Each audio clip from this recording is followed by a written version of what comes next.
हरे कृष्ण कृष्ण कृष्ण हरे हरे हरे राम राम राम हरे हरे।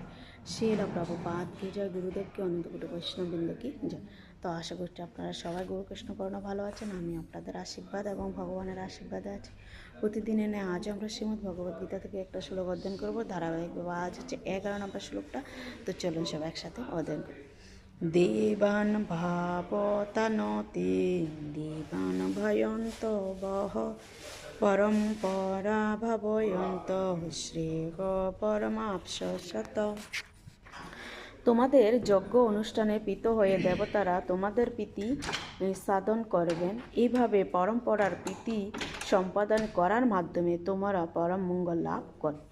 তো অর্জুনকে ভগবান বলছেন যে অর্জুন, তুমি যদি এই পরম্পরার মাধ্যমে সমস্ত যজ্ঞ অনুষ্ঠান করো এবং সেই যজ্ঞের জ্ঞান যদি লাভ করতে চাও, তাহলে তোমাকে অবশ্যই পরম্পরার মাধ্যমে থাকতে হবে।